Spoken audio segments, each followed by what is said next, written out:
Welcome to everyone. We'd like to thank you all for coming today for our opening day celebration of Nektar's new corporate headquarters and R&D center here in Mission Bay.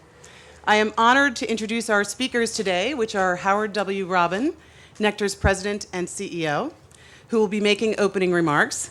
And we are also exceptionally pleased to have here with us San Francisco Mayor and Lieutenant Governor-elect Gavin Newsom and Dr. Reg Kelly, head of QB3. After the speaking portion of our event, we will have a formal unveiling of the new Nektar sign in the center of the tent, after which we'll move inside for a champagne toast and food and drinks.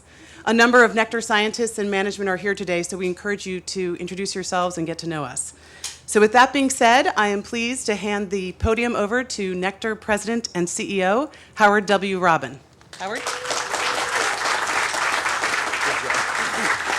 Thanks.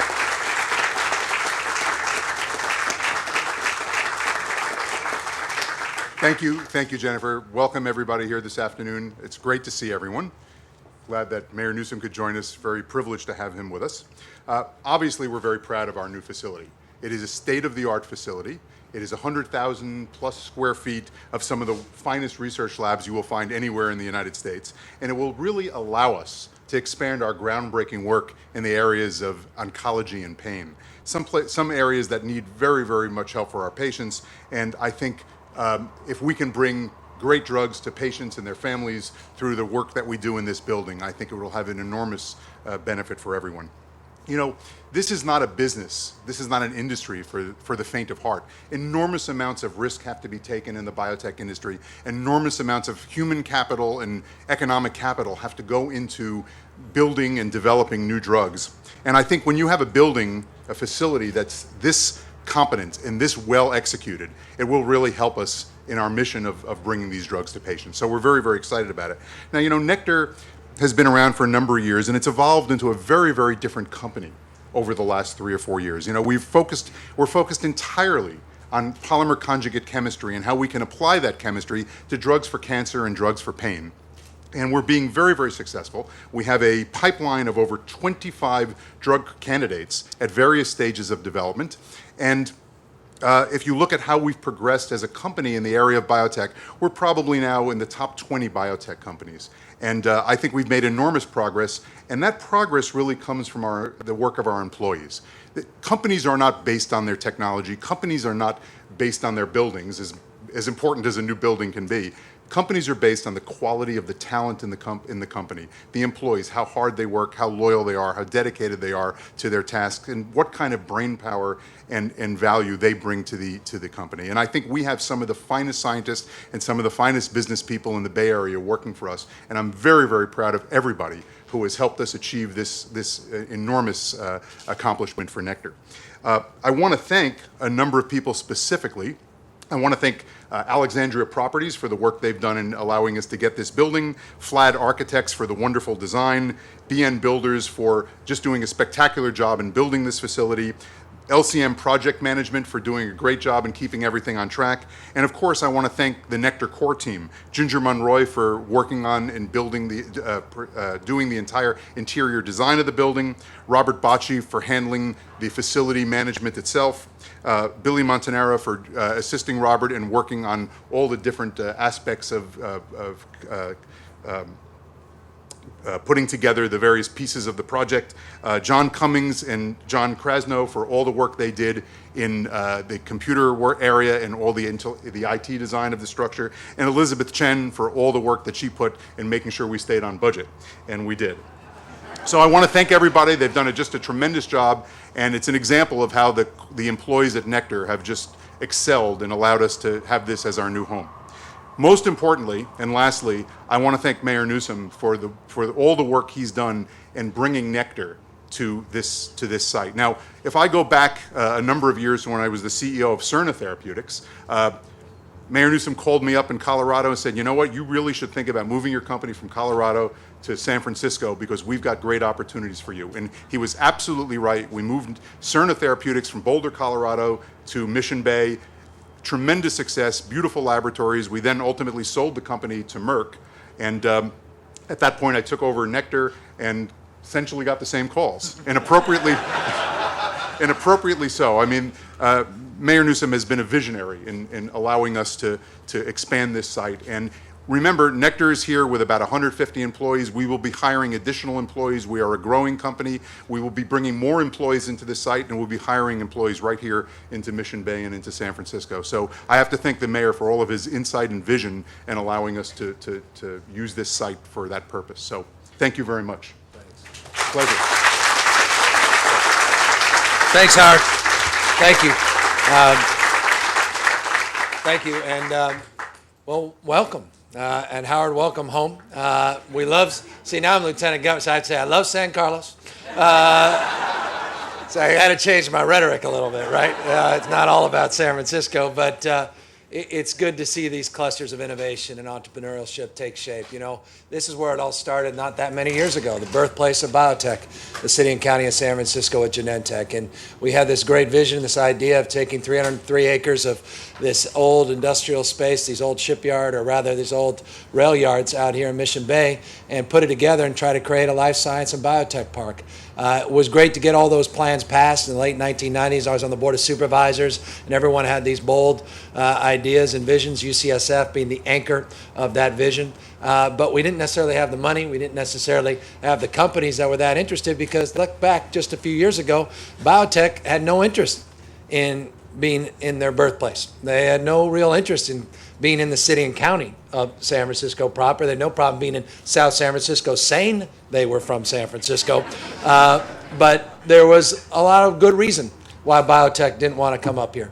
One was perception, that they weren't necessarily wanted. I remember, I keep reminding people, I'll never forget, 2005, about the time I called Howard, and true story, out in Boulder, because we recognized in early 2005 we needed to change the way we do business, because there was a big biotech conference up here down at Moscone.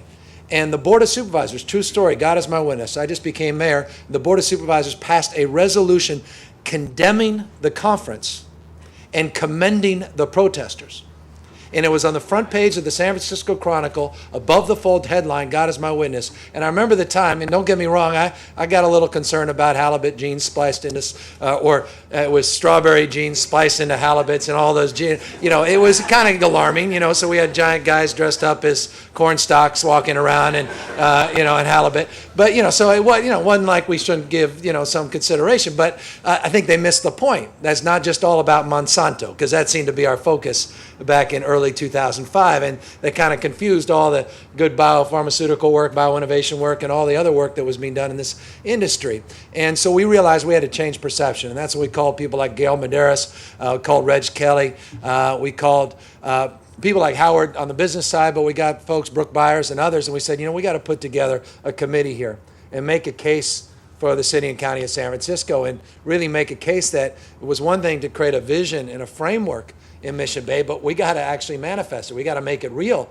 And the way we're going, we're in trouble, because Boston gets it, Connecticut's starting to get it, and we realized in that conference that folks, I remember Governor of Iowa was there, and then we had folks from New Zealand that were there, and Ireland. I didn't even know they had a biotech. I was ignorant. And they're in there, and all these countries are making the case for biotech. So we had to wake up. And so we decided to really work hard with this Biotech Advisory Committee to change perception. The second thing, they said, well, it's one thing to change perception, but we can't park. I said, what do you mean? Well, even in Mission Bay, they got these parking restrictions, transit first, and, you know, even with all this space, you won't allow us to actually have enough parking spaces. So we changed the parking ratios. And then they said, okay, that's good, but you ever try to get a permit in San Francisco? And I said, good point. And that's when we got guys like Todd Rufo and Michael Cohen, Jesse Blatt, all these folks together, the Chamber of Commerce and San Francisco Economic Development Commission, all these folks, and we said we got to put together these public-private transaction teams and create some as-of-right zoning and change the permitting and actually have someone that will answer the phone in the mayor's office that will navigate the Department of Building Inspection and Planning Department, et cetera. And then finally, those were 3 Ps, we had to address the big 4th P, and that was payroll tax, right? As anyone does business in San Francisco versus South San Francisco knows that one differentiator as you cross that border is all of a sudden we charge you for creating jobs, which is a pretty remarkable thing, right? We should be incentivizing job creation, but we actually tax it. It's called a payroll tax. Good news is we don't have a gross receipts tax, so just don't forget that if you say, oh, I'm going down to LA or some other place. They may hit you on the other end. So we had to change the payroll tax and created this payroll tax exemption for about 7.5 years. And we struggled, trust me, it was the first first tax cut in San Francisco in well over a decade. I mean, this is a town famous for tax increases. And we actually went to the Board of Supervisors asking for a tax cut. And we were able to get it. Very close vote. Guys like Supervisor, you know the folks down there. Sky was going to fall in, world's coming in, big corporate giveaways, the whole thing. And we went from one biotech company, and Reg remembers this, he keeps telling me it wasn't a biotech company, it was a medical device company, but we claimed it as a biotech because we had to feel better about ourselves. And we went from one, and then I remember we reached 7 or 8, and we were patting ourselves on the back, and then we hit 20 and 30. Dennis was there, Conahan and others, until we hit that magical number 60.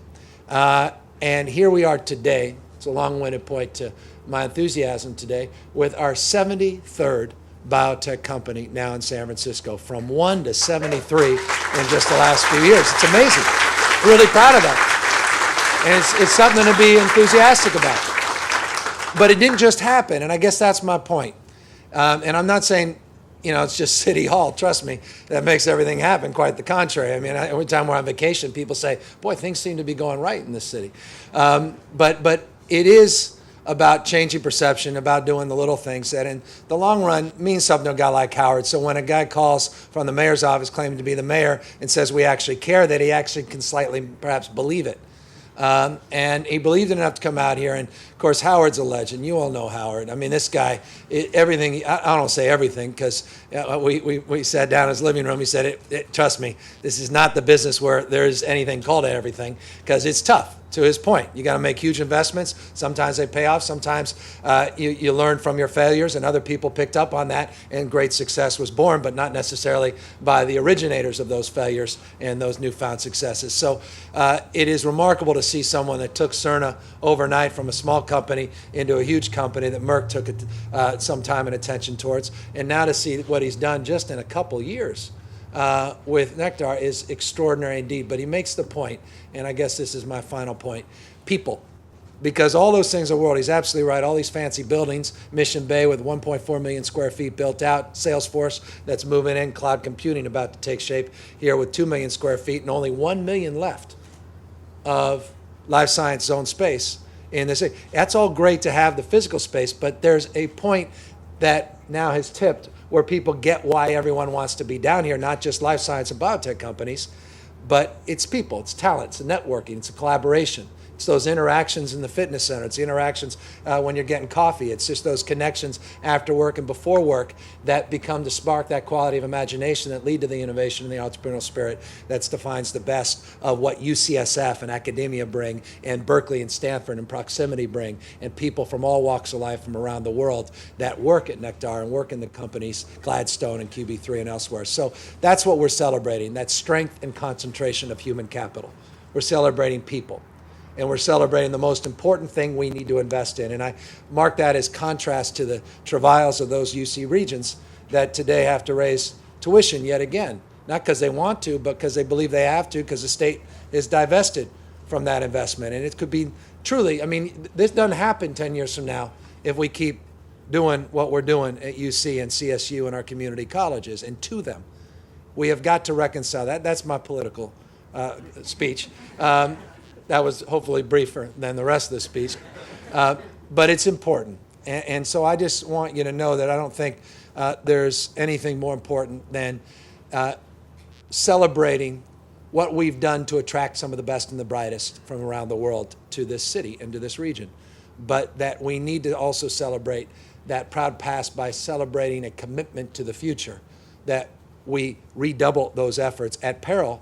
The next half century in California won't be anything like the last half century in California. And so I'm very proud of Howard and his vision, his commitment, his constancy, his faith, his devotion to San Francisco and Mission Bay and UCSF and these partnerships at QB3 and elsewhere. I'm proud to see the growth of this company and lay claim to a business that's got open recs, as we say, in public life, but in the private sector actually have job descriptions that are available for people to come in and interview and get hired.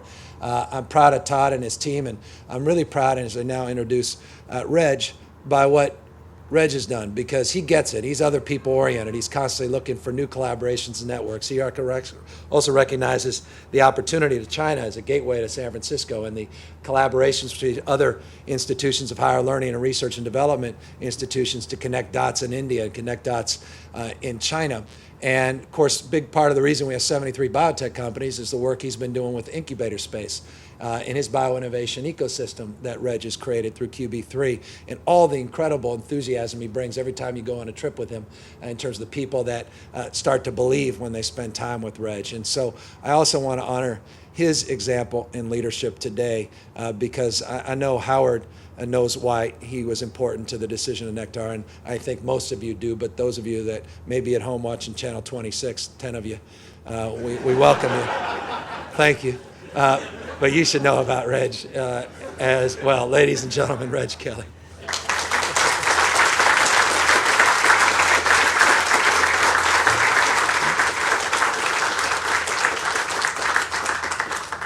So it's an honor and privilege on behalf of UCSF and particularly Chancellor Sue Desmond-Hellmann to welcome Nektar to this community. It's also particularly pleasant to honor the second coming of Howard Robbins, right?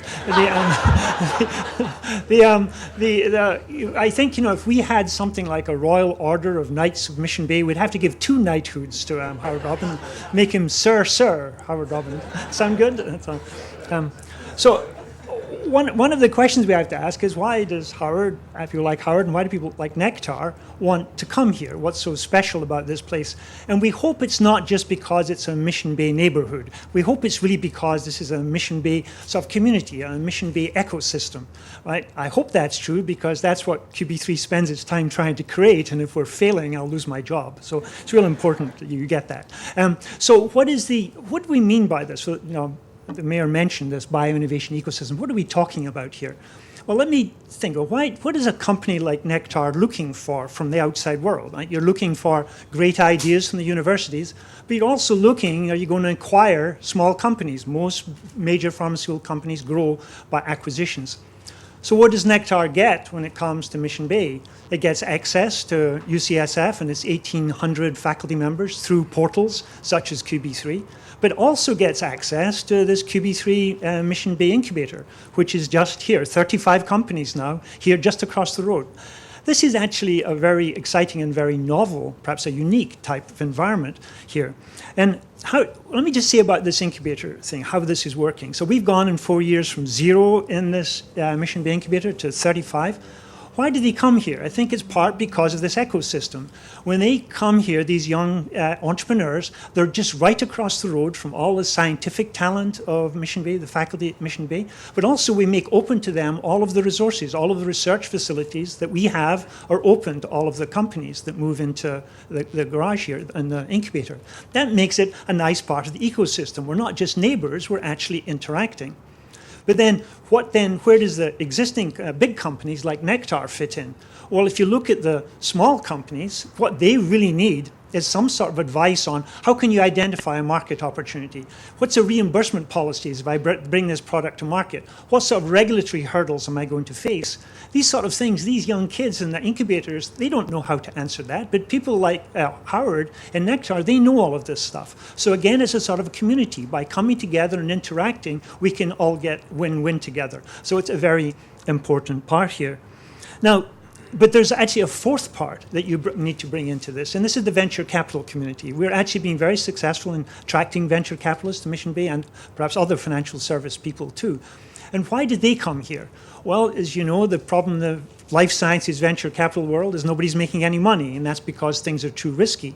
Well, by having these new companies starting in this ecosystem here at Mission Bay, we're helping to de-risk them, right? We're trying to make sure that since they've talked to companies like Nektar, they actually know that they've got a market. They know how to be sophisticatedly bring their product through to market. So we de-risk the companies, and that makes it attractive for the venture capitalists to come here, as they are doing. So we have these 3 components: existing companies, startups, the university through QB3, and the venture capital group.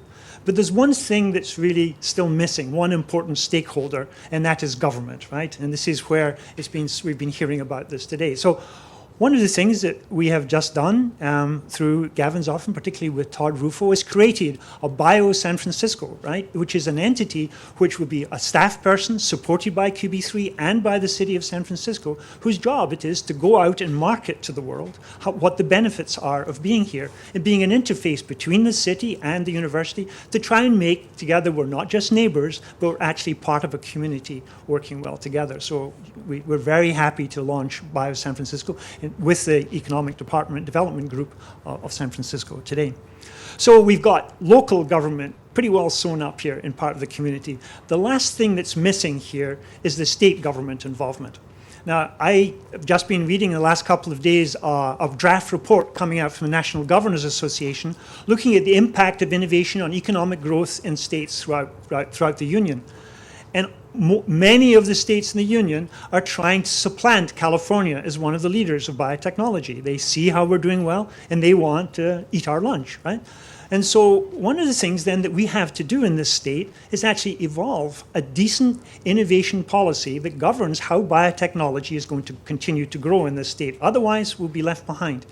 Now, of course, we know the state has no money, so therefore whoever comes up with a policy, it's got to be an astute but very frugal one. How can the state invest a small amount of money and get the biggest return, the biggest bang on their buck for that investment? Now, I think I share all of your feelings on this when I say if we have to lose Gavin from San Francisco, we're so glad that he's going to Sacramento, right?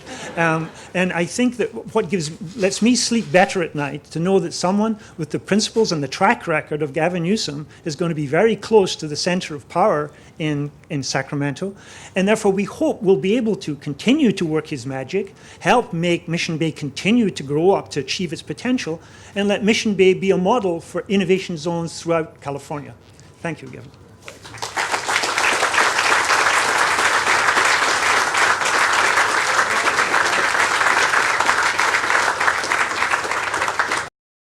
Slipped in and maybe slipped out, you know. And I think you will see that Nektar is here permanently. We expect to grow here. We expect to stay here. Alexandria as well, because Alexandria Properties has built this beautiful facility. So I think we're all excited about the permanence of Nektar and the growth of Nektar in Mission Bay. So with that, let's look at it.